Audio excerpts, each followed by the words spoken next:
안녕하세요. 안녕하세요. 자, 무지개 만신 홍해당입니다. 길흉 화복에 대해서 굉장히 많이 관심을 갖고 있잖아요. 그래서 오늘은 길흉 화복을 점쳐 볼 적에 이사 방향에 대해서 말씀을 드리고 싶어요. 띠를 기준으로 여러분의 방위와 방위를 말씀드릴게요. 아이 방으로 쓰면 안 되지만 책상 머리 방향으로는 너무 좋습니다. 모든 방위의 기준은요, 이 집의 명의자분, 세대주 또는 가장 되시는 분의 명의자의 띠를 기준으로 방위를 정하시면 되겠습니다.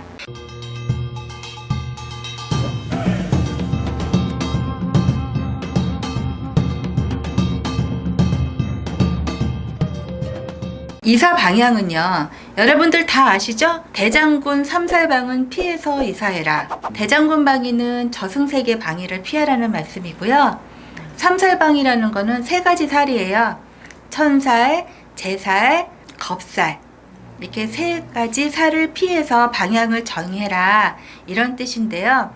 올해 이제 경자년 같은 경우에는 대장군 방위는 서쪽이고 삼살은 남쪽이었잖아요. 서쪽, 남쪽을 피해서 이사 방향을 잡으시는 거고, 내년에 신축년은 대장군은 서쪽이고 삼살 방향은 동쪽이 될 거예요. 그래서 서쪽, 동쪽을 피하셔야 되고요. 근데 내후년이지만 이민년은 대장군과 삼살이 같아서 북쪽을 피하시면 됩니다. 그래서 이런 방향을 피하는 게 보통 우리가 연례적으로 알고 있는 이사 방위입니다. 그런데요, 사실은 우리가 방위를 결정할 때 정동, 정남, 정서, 적북만 있는 건 아니잖아요. 내 방위만 있는 게 아니고, 원래 이사는 정방향으로 가는 게 아니고요, 측방향으로 가시는 게 좋습니다. 너무 정방향으로 이사를 가시면 다시 이사를 나오게 되는 경우가 빈번히 있다고 합니다. 제가 여러분들 상담을 하면서 늘 느꼈던 건요, 나의 12지신살 들어오는 해운 단년의 운과 그 방위를 잘 맞춰봐야겠고요. 또 우리가 이 자축이모 진사 오미 신유술의 12지지에는요 8개라는 방위가 있거든요. 그래서 이 8개의 방위를 잘 조합해서 보셔야 될 것 같습니다. 그런데 먼저 이사할 때는요, 삼살 대장군살 말고 천살, 반한살, 월살, 화개살, 이 네 가지 살의 방향을 잘 고려해서 이사를 하셔야 됩니다. 첫 번째요, 이 천살 방향은 꼭 피하셔야 돼요. 천살 방향으로 이사를 하시게 될 경우에는 본인 자신은 재산이 굉장히 늘어납니다. 천살 방향은 조상의 묘를 정하는 자리이고요, 조상님이 계시는 자리가 천살 방이에요. 그래서 천살 방위로는요, 아이들 방을 놓지 않았어요. 천방지축이라는 말이 있잖아요. 아이의 방을 천살 방향으로 정해주면 아이가 건방져진다고 했어요. 그래서 천방의 지축이다 해서 천방지축이라고 하거든요. 천살 방향으로 이사를 하시면 나의 재물은 늘어나고 좋으나 나의 윗대 부모랄까, 집에 계신 어른이 크게 몸이 아프시거나 사고가 있을 수 있어서 피하는 방위입니다. 또 화개살 방위는요, 처음에는요 큰일이 없어요. 무탈하게 사시는데요, 내가 만약에 20평에 살다가 40평으로 넓혀 가실 수 있잖아요. 그런데 화개살 방위로 가시면 내 집이 줄어서 다시 옮기는 일이 생깁니다.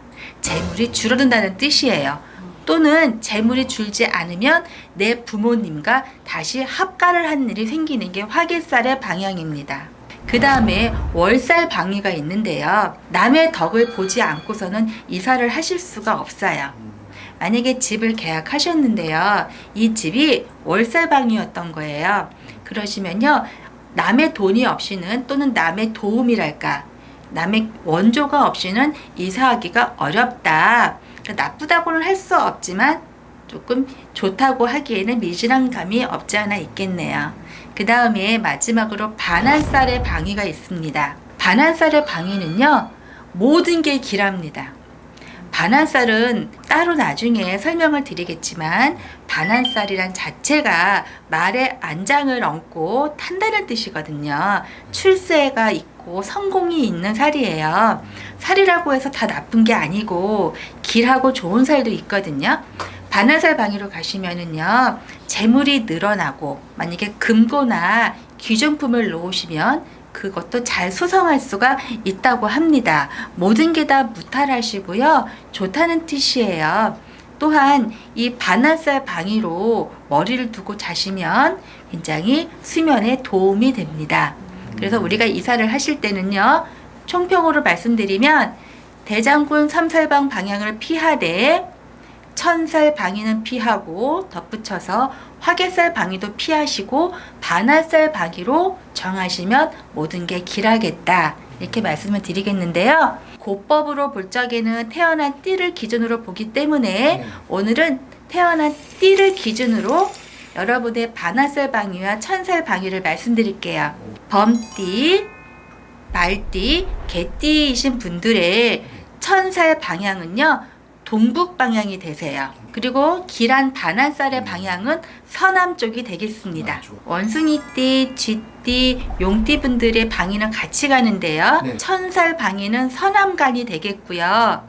반나살의 방위는 동북 방위가 되겠습니다. 뱀띠, 닭띠, 소띠 여러분인데요. 천살 방위는 동남 방위가 되시겠고요. 반환의 방위는 서북 방위가 되시겠습니다. 돼지띠, 토끼띠, 양띠이신 분들이에요. 천살의 방위가 있는 곳은 서북 방향이고요. 반환살의 방위가 있는 곳은 동남 방위입니다. 참고로 이 천살 방위는 만약에 조상님 묘를 이장하거나 묘를 합수하실 적에 묘자리 방향으로 쓰이시면 굉장히 좋고요. 아이 방으로 쓰면 안 되지만 책상 머리 방향으로는 너무 좋습니다. 그래서 아이가 공부를 안 하고 성적이 잘 안 오른다 하실 때요, 이 책상 방위를 아까 제가 말씀드린 그 띠에 맞춰서 천살 방위로 책상을 놓으시면 학업이 오르고 성적이 크게 향상되는 것을 보실 수 있겠습니다. 천살 방위의 기준은요, 또는 모든 방위의 기준은요, 이 집의 명의자분, 세대주 또는 가장 되시는 분의 명의자의 띠를 기준으로 방위를 정하시면 되겠습니다. 여러분들이 피하실 이사방위와 길하신 좋으신 이사방위 말씀 나눠봤습니다. 감사합니다. 감사합니다. 내 집 기준으로 방위를 정하시면 되고요. 기준점에 계시는 분은 그 집의 명의자 내지는 세대주, 가장 되시는 분의 띠를 기준으로 하시면 돼요. 내 집에 남편이나 집주인의 띠가 호랑이 띠라면 그 호랑이 띠를 기준으로 천살, 반환살, 화개살, 월살을 가늠하시면 됩니다.